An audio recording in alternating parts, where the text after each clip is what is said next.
Assalamualaikum warahmatullahi taala wabarakatuh. Selamat datang tetamu-tetamu syurga. Selamat datang tetamu-tetamu Ramadan. Alhamdulillah kita ditemukan dengan Ramadan hari kelima dan kita akan meneruskan tadabbur Al-Quran juzuk kelima, surah An-Nisa ayat 153. Okey, saya akan bacakan terjemahannya. Ahli kitab kaum Yahudi meminta kepadamu, wahai Muhammad, supaya engkau menurunkan kepada mereka sebuah kitab dari langit. Janganlah engkau merasa pelik kerana sesungguhnya mereka telah meminta kepada Nabi Musa lebih besar dari itu. Mereka berkata, wahai Musa, perlihatkanlah Allah kepada kami dengan nyata supaya kami dapat melihatnya dan percaya kepadanya. Lalu mereka disambar oleh petir dengan sebab kezaliman mereka mendahaka kepada Allah Subhanahu Wa Taala. Kemudian mereka pula menyembah patung anak lembu sesudah datang kepada mereka keterangan-keterangan mukjizat. Lalu kami maafkan mereka dari perbuatan yang sedemikian itu ketika mereka bertaubat. Dan kami telah memberi kepada Nabi Musa kekuasaan yang kuat dan nyata untuk mengalahkan kaum yang kafir itu. Ayat ini mengisahkan kedegilan kaum Yahudi yang tidak dapat menerima dakwah daripada Nabi Muhammad SAW dan juga Nabi Musa AS.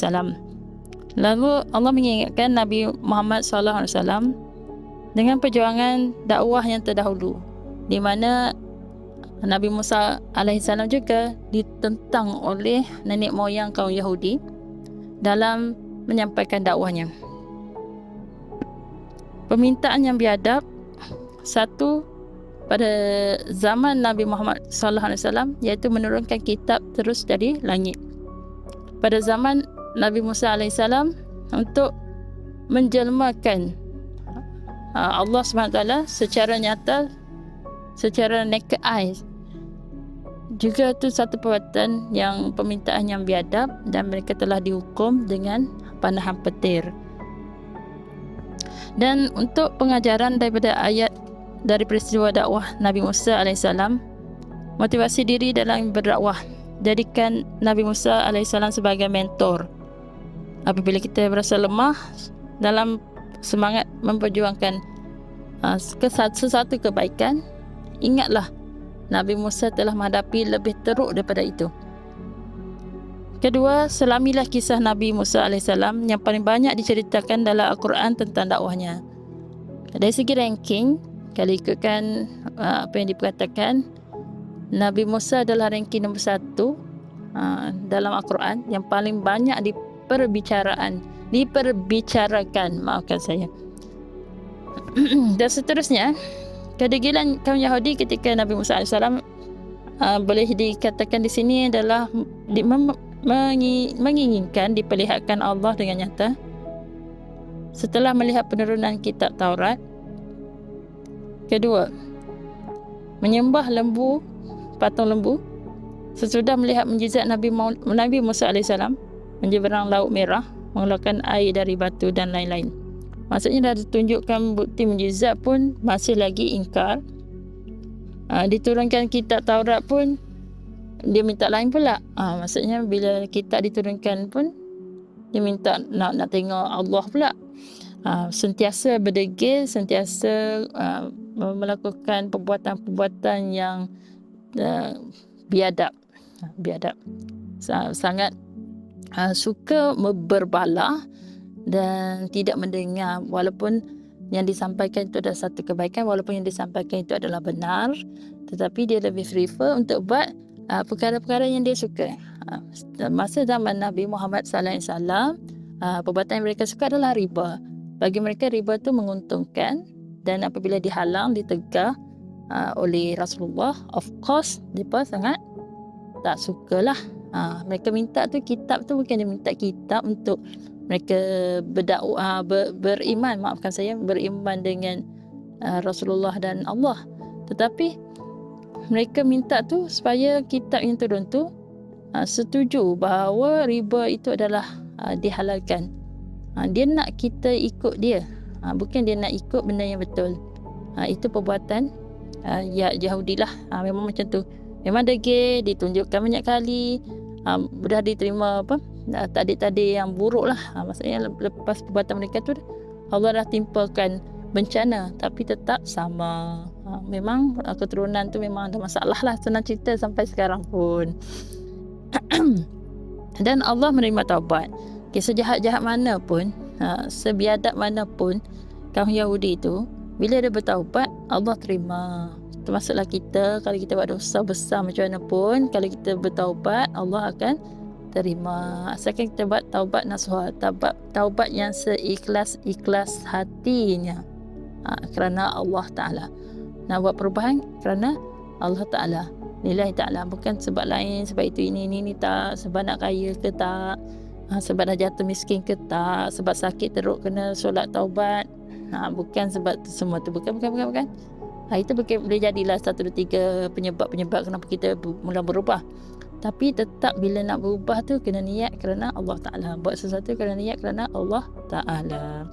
Okay, lagi yang dikaitkan dengan Nabi Musa ni, tentang perjalanan malam. Siapa ingat kisah perjalanan malam? Siapa ingat? Dia menyatakan bahawanya dalam peristiwa Isra' dan Mi'raj, Nabi SAW paling banyak kali bertemu dengan Nabi Musa alaihissalam di langit yang ke-6. Dan dalam setiap pertemuan tersebut, Nabi Musa alaihissalam menasihatkan tentang perihal solat.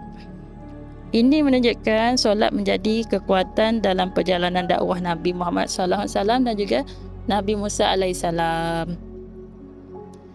Jadikanlah Nabi Musa sebagai mentor apabila kita merasa lemah dalam perjuangan dakwah ataupun dalam melakukan kebaikan, dalam menyampaikan kebaikan. Hayatilah kisah perjuangan dakwah Nabi Musa AS yang paling banyak diceritakan di dalam Al-Quran. Baiki solat agar kita menjadi lebih sabar, lebih dekat dengan Allah Subhanahu Wa Taala. Jika kita tidak mampu untuk mengubah seseorang, maka ubahlah cara pandangan kita kepada seseorang itu. Mungkin dia pernah kehidupan dia selama ini memang macam tu, rutin dia memang macam tu. Kalau kita tiba-tiba nak suruh dia ubah cara approach yang salah, dia tak boleh terima.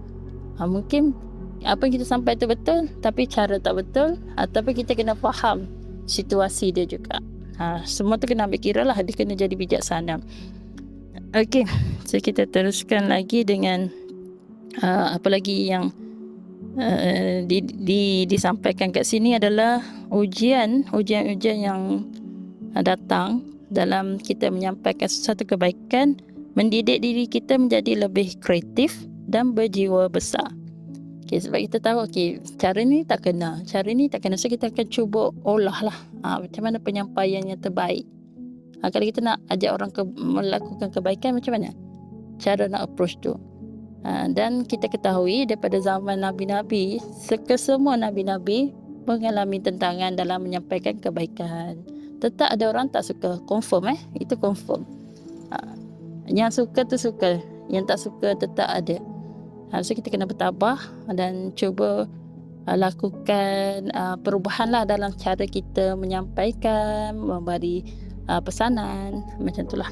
Okay, saya rasa itu saja untuk kali ini, sebab dia pendek saja. Dia tak ada macam semalam kisah-kisah peperangan Uhud apa tu, tak ada. Dia simple saja.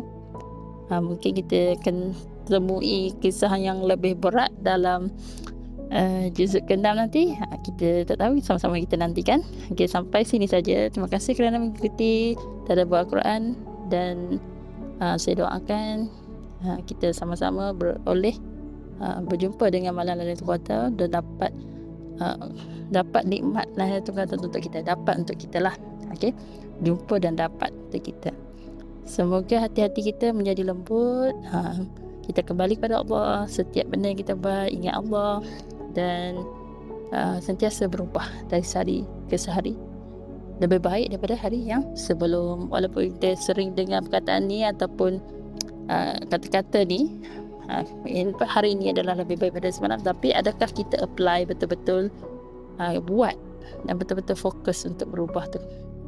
menjadi lebih baik setiap hari. Okey, kita jumpa lagi. Terima kasih, terima kasih, terima kasih. Okey, itu saja saya rasa. Okey, kita jumpa esok insya-Allah dengan juzuk yang ke-6.